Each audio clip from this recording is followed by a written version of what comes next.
और फिर ये ड्रोन वाला कोई कार्यक्रम चला रहे हैं बीजेपी वाले, ड्रोन उसी से देखेंगे, ऊपर से ही देखेंगे। बताओ, आप अस्पताल जाते हो, ड्रोन की जरूरत है आपको कि अस्पताल में भीड़ देखने के लिए? लोहिया अस्पताल जाइए, आप सिविल हॉस्पिटल जाइए, पीजीआई आप जाइए, क्या आपको ड्रोन की जरूरत पड़ेगी भीड़ देखने के लिए? आप किसी रेलवे स्टेशन पे चले जाओ, आपको जरूरत पड़ेगी ड्रोन की भीड़ के लिए, देखने के लिए?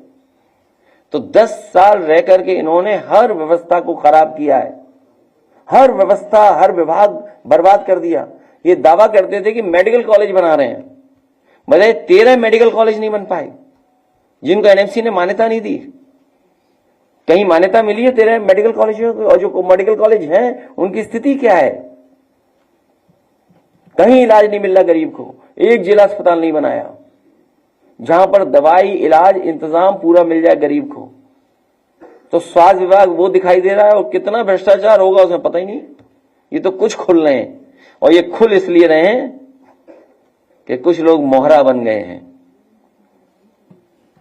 वो मोहरा हैं, दिल्ली के वाईफाई के वो पासवर्ड हैं।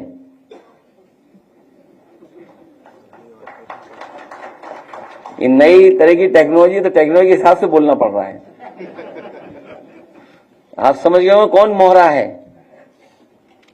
सुनने में आया कि मौर्य जी मोहरा हैं, दिल्ली के वाईफाई के पासवर्ड हैं।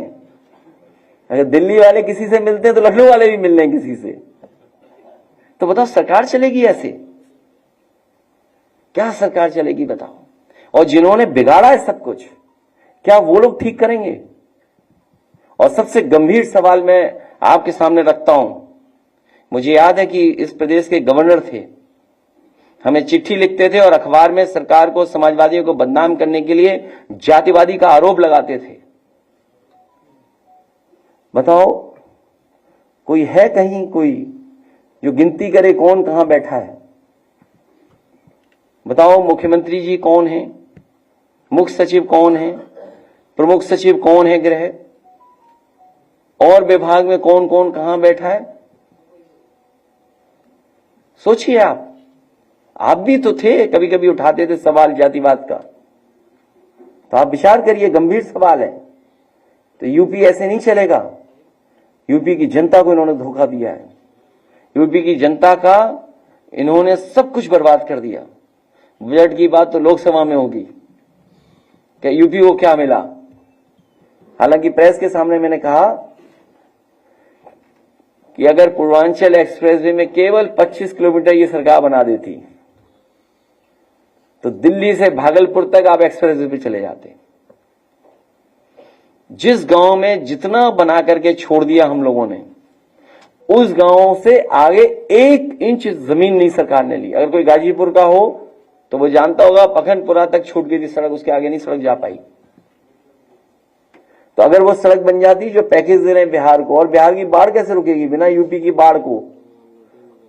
30-40 जिला तो हमारे बाढ़ में प्रभावित हैं, नेपाल से बातचीत किए बिना और यूपी की बाढ़ को रोके बिना बिहार की बाढ़ कैसे रुक जाएगी? यूपी की बाढ़ नहीं रुकेगी। तो इसलिए आप खेल देखिए दिल्ली के वाईफाई के पासवर्ड का। समीक्षा बैठक में नहीं जा रहे दोनों डिप्टी सीएम। नेम प्लेट वाले मामले पर अपने जो फैसला उसको बरकरार रखा है। किसमें? सुप्रीम कोर्ट ने जो नेम प्लेट वाला मामला था सर, दुकानों पे लगाने वाला, उस पर अपना वो मैं कह चुका हूं सर, दोबारा क्या कहना। मैंने तो कहा ना कि ये लोकसभा चुनाव में आखिरी कम्युनल जो इनकी जो कम्युनल जो पॉलिटिक्स थी उसका अंत अगर किसी ने किया तो समाजवादियों ने किया, पीडीए परिवार के लोगों ने किया।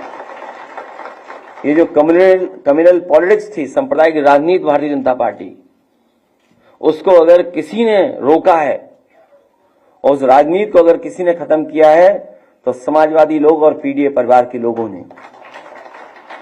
और हम लोगों पे आरोप लगाते थे कि ये एमवाई पार्टी है, लेकिन मुझे खुशी है कि इस बार पीडीए परिवार ने दोनों एमवाई को हरा दिया।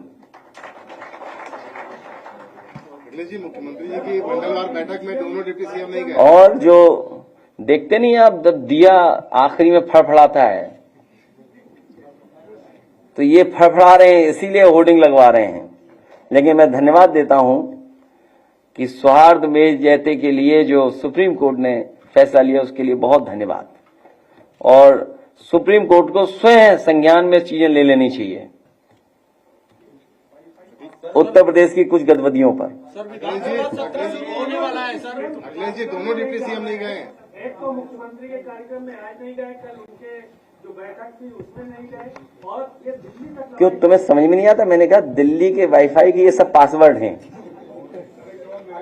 गैर मान्यता प्राप्त लड़कों के लिए हैं? आदेश जारी हुआ है कि उसको बंद क्या चीज? ए रुक जाओ भाई, उधर सुन लें, तुम बड़े पत्रकार हैं। किसका?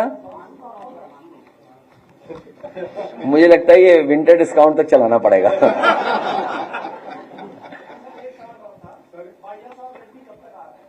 कहां? छोड़िए इन बातों, क्या रखा है। देखिए, समाजवादियों का सिद्धांत हमेशा रहा है कि जहां अन्याय होगा उसके साथ खड़े होंगे। अगर उन्होंने ये बुलाया और कहा कि बड़े पैमाने पे उनके कार्यकर्ताओं की जान ली गई है और यूपी की तरह बुलडोजर वहां चल रहा है, तो इस बुलडोजर संस्कृति के खिलाफ हैं। जो कोर्ट है, हमारी संस्थाएं हैं, उन पे हमें अंततः तो भरोसा करना ही पड़ेगा। तो इस तरह की जो राजनीति है बदले की, तो इसका अंत नहीं है। मान लीजिए यहां बुलडोजर चला है, यहां फेक इनकाउंटर्स हुए, हमने आपने देखा लाइव हत्या हुई, सोचिए आप, लाइव क्या मर्डर हुआ, तो क्या अंत है इसका? इसीलिए मैंने आपसे कहा कि मैंने उदाहरण दिया कि अगर पहला जो फेक इनकाउंटर हुआ था, अगर सरकार उसी समय कार्रवाई करती, वो आज भी जिम इंस्पेक्टर विकलांग है, सरकार ने कोई मदद नहीं की उसकी। तो आज ये स्थितियां नहीं बनती उत्तर प्रदेश में कि पुलिस को पकड़ रही है, पुलिस को लूट रही है, सोचिए आप। और हमसे बेहतर आप जानते होंगे, हम तो जा ही नहीं पाते किसी कार्यालय या मंत्री से उठने बैठने। आप में से तो बहुत लोग उठते बैठते हैं मंत्री जी के यहाँ, सब तरह कार्यालयों में घूमते हैं, आप जा सकते हैं। तो आपको हमसे ज्यादा भ्रष्टाचार पता है, लेकिन आप बताते नहीं हो। नहीं पता है आपको, ऐसा नहीं है कि आपको नहीं पता है, आपको सबको पता है, और आपको अपने विभाग का भी पता है। सबसे बड़ी बात यह है।